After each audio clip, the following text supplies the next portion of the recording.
We've been selling for years and I continue to sell.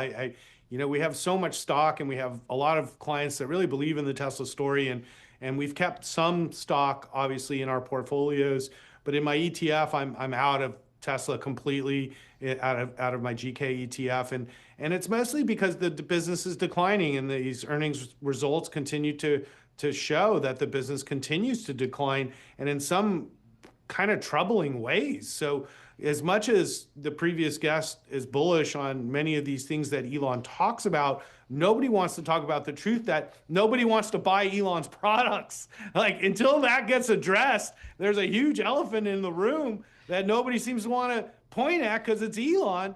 And so he's the innovator behind all of the things that are great about Tesla, but he's also the sort of villain that's created so much animosity around him that nobody wants to buy his products. We've got a great cover story by the team of Max Chafkin and Ed Ludlow in Bloomberg Business Week, the new issue coming out, the August issue. It'll soon be on newsstands. It's already on the Bloomberg. But, the whole idea, Ross, as you know, since you understand this guy, this company so well, you never kind of count Elon out.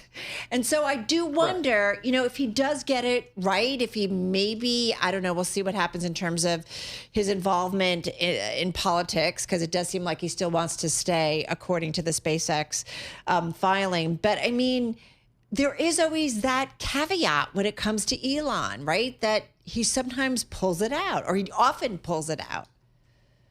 Yeah, and I think that's been true in the past, and I'm very grateful that he pulled it out 5 years ago when it really mattered, and Tesla was almost on the verge of bankruptcy, and it has become a very successful company.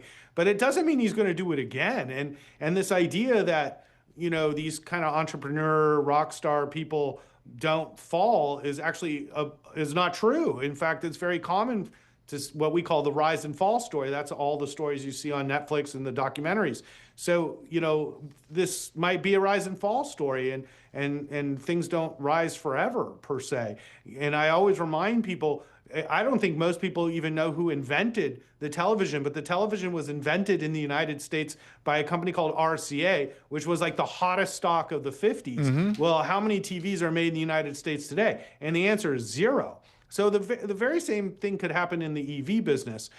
But that said, Elon can fix the company. It's solely broken because of him. He can certainly fix the company if he wants to do what's necessary to improve his image. And in a year, people forget, and Tesla might be back. But he just doesn't seem to care about fixing his image, and he doesn't seem to be in understanding the responsibility goes to him on why sales are down so much. So why even have any Tesla stock right now?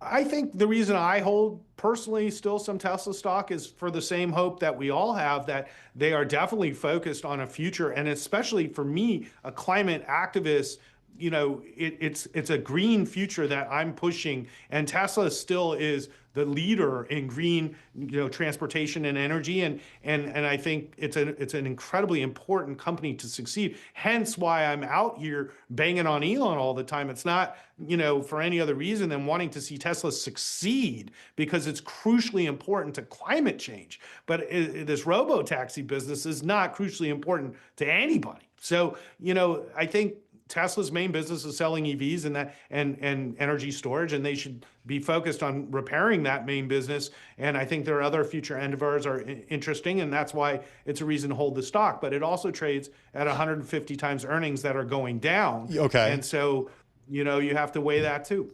In the past, you've talked about how nice it is to drive a Rivian, for example. Are you willing to now invest in any other EV company that you've turned on Tesla?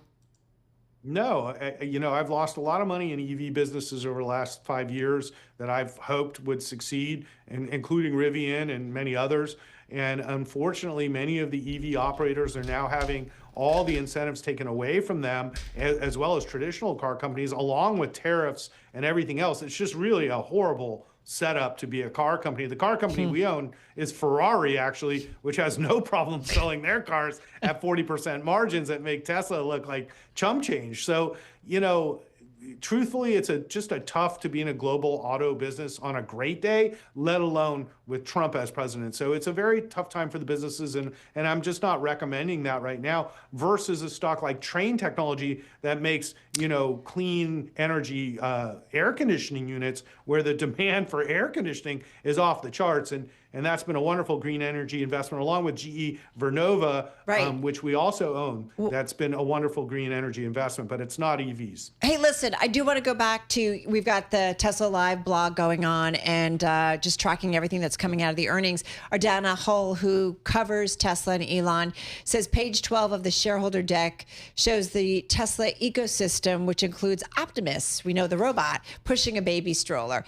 Ross, when it comes to Tesla and the world of Elon, there are so many different moving parts. There's, the shining beacon of SpaceX, right? That's a really great business. There's all the AI stuff that's going on. There's so many different moving pieces. What else do you want to know, maybe on the call today, about, from the Elon universe? Well, I think the most important thing in my mind that has the biggest opportunity to help Tesla is this low-cost vehicle they keep talking about. They have so much excess capacity in their factories now because they're not selling more cars that they need a new vehicle. And also for addressing other markets, whether it be India, China, and Europe, you need a small vehicle that's inexpensive to compete against the other EV players and regular traditional car companies. And they need to do this now. And the sooner they do this, the better. And that's the most important thing. I know we like to talk about the day a robot is pushing my kid around in a stroller, but that day is long in the tooth from coming, nor does anybody in the world would trust some big robot made by Elon Musk. Yeah, so I think we need to get out of that fantasy,